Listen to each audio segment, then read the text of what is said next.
It's been a very, very interesting week, and it's been a very challenging week, and I had a big decision to make over the course of last weekend. I do not like one little bit the withdrawal agreement that was brought back from Brussels and that Ben has talked about this afternoon, because it wasn't Brexit. But clearly under pressure, because he knew we'd stand in every seat in the country, Boris did something that I hope he sticks with. If not, he will come to regret. Because he made two big statements on Sunday. One, that we would absolutely leave next year, but secondly, and more importantly, that we're now going to negotiate a free trade deal along the lines of Canada without any political alignment. He's effectively said, we're tearing up part of that agreement, we're going to change it. Now, Boris is very good at making promises. Very good at saying we'll leave on the 31st of October, come what may, do or die, I'd rather be dead in a ditch and all the rest of it. Right, well, I tell you what we're going to do. For this election. We will take him at his word, but we will hold him to his word. That's the point. And in parts of London like this, in parts of East London like this, there are constituencies that voted by 69%, by 70% to leave the European Union. They are now represented by Labour MPs who are standing on a manifesto that says, well, Diane Abbott articulated it beautifully on Question Time the other week. Don't send your kids for maths lessons with Diane Abbott, all right? But Diane Abbott laid it out beautifully. If Labour win the election, they will go back to Brussels, negotiate an even worse deal than has been done by Boris Johnson. They will put it to the country in a referendum, because remember that as far as Labour are now concerned, Leave voters didn't know what they were voting for. How patronising can you be? I mean, gosh, we're going to teach them a lesson for that.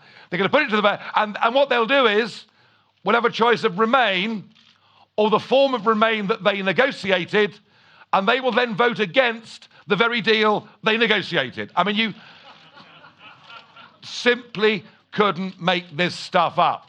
But it is a complete betrayal by the Labour Party. All their senior figures said during the referendum, after the referendum, and indeed in their election manifesto, they said they would honour the result of the referendum, and they have, I put it to you, completely betrayed the trust of Labour voters in this country. And we're going to stand against every single one of them.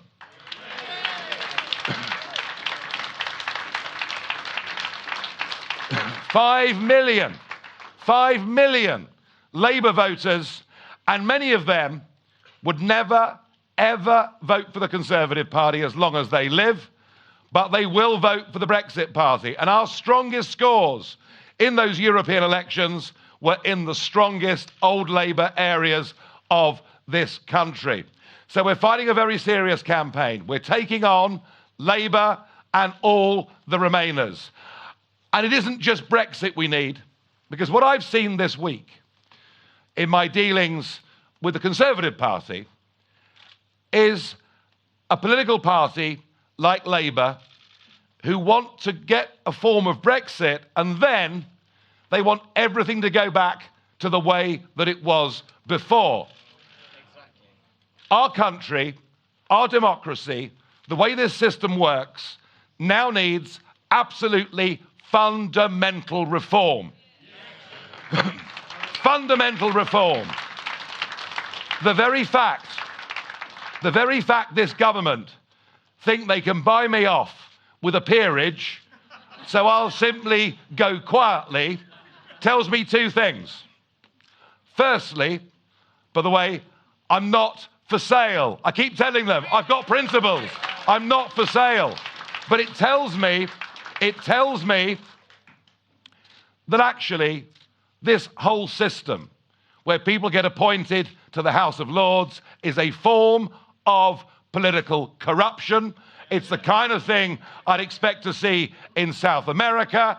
And the slogan that we launched the Brexit Party on, I can see one being held up there, and one held up there, and one held up there.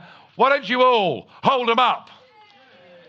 Because we want to change politics for good, and we can only do that by getting Brexit Party MPs into the House of Commons. We want to hold Boris Johnson to his promise, and then let's transform the political landscape. Let's re-establish trust between voters and those that represent us. And let's start to believe in our great country and our great people once again. Thank you very much indeed. Thank you.